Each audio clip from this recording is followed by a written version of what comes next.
Hey, old nerd here. Today I'll be talking about Spider-Man No Way Home. You've probably heard a lot about that already. You're gonna hear some more. Sometimes I'm alright, sometimes I don't know. Watching time fly makes me feel old. Sometimes when I'm high, my mind is so low. Wondering why my room is so cold. Sometimes I'm in love, sometimes I fall fast. Losing my trust, run from my past. Sometimes you move up, sometimes you lose track. But all the ups and downs that life has got me coming right back. This is a new channel, so if you like this video, make sure to like, comment, and subscribe down below, and hit the little bell for the notifications. Alright, so right off the bat, if you haven't already seen this movie, there's going to be spoilers. So, go see the movie. This is pretty much a perfect topic to kick off this channel, to help kick off this channel. It's one of the early videos, because it deals with not just the current generation of Spider-Man, but three. So we've got the original one, unless you want to count the 80s live action, which most people don't even know about, or the Japanese one. The first one in the modern era, Tobey Maguire.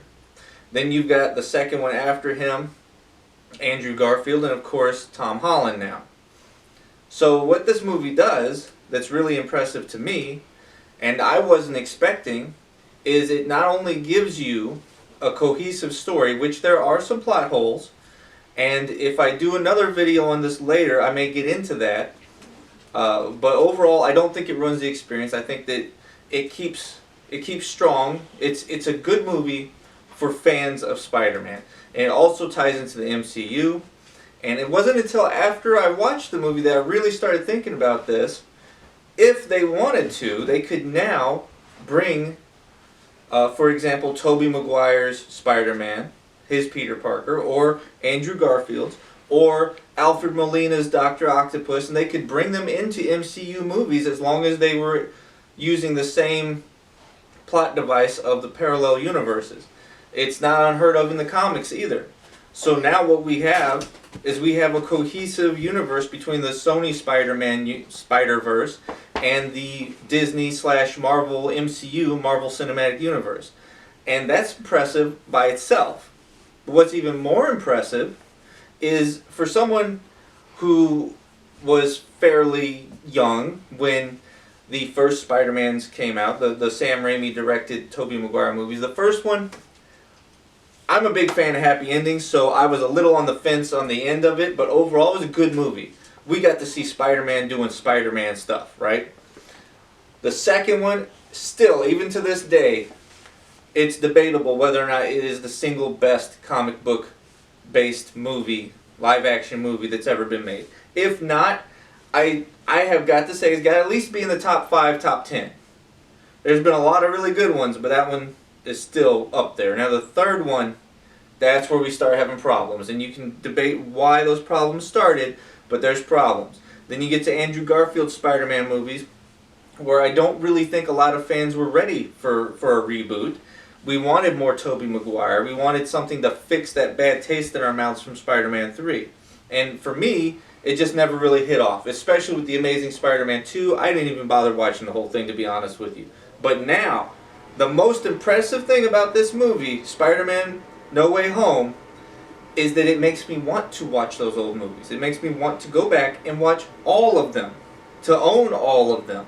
This is like a grand slam for Sony and for Disney in its own right, although Disney had a much smaller role with this, and you can tell, than what Sony did.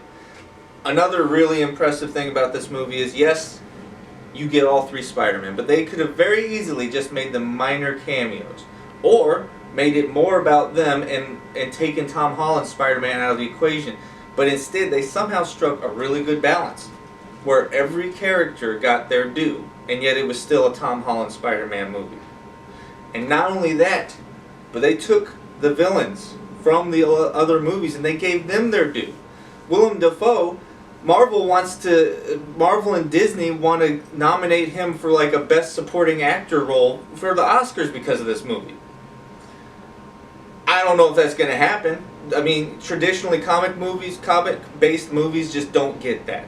The closest we got was Dark Knight, and you could argue, even though I think he did a wonderful job, that that was because Heath Ledger died. And had he not died, they would have swept it under the rug too as best they could. But it doesn't happen.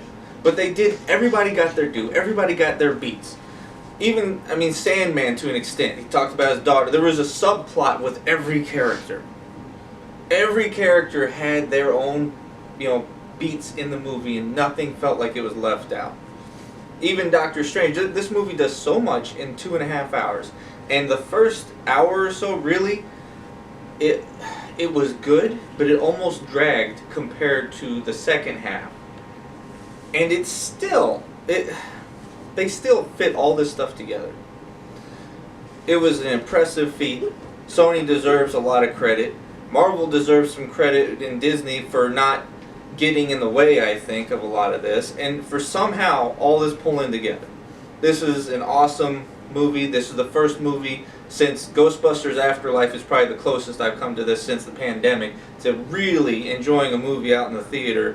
Those two movies are both nostalgic, both brought back characters and actors that a lot of the longtime fans like me, the older guys, we love those characters, we love those actors, we love those stories. And even though Hollywood is filled with sequels and reboots and it's getting old, if you do it right and you combine it with the new stuff and you give us something worth watching, people will come to the theater. And I think that's the point here. So I'm going to end it there, and this is going to be it for this first video, and we're going to do some more. Now, this channel is not going to just be about movies. We're going to focus a lot on anime and comic book stuff and all kinds of nerdy things, manga. This movie struck a chord with me, and I thought it was perfect for the channel, so I wanted to kick off with this. And I hope you enjoyed it, and hopefully you'll see more of me later. Just a few things I wanted to add in at the end here that I didn't get in while recording. This is actually the first attempt at a video for the channel, so there are a few bugs to be worked out, and we will work them out. And the production quality will be better in the future videos. And as we go along and get the hang of what we're trying to do here, and I figure out what works and what doesn't, there will naturally be some changes. Go ahead and comment in the comment section, and let me know if there's any particular subject or series or movie or whatever that you might want to see a video on, and maybe we'll be able to get that done in the near future. And I think that'll do it. So, see you next time.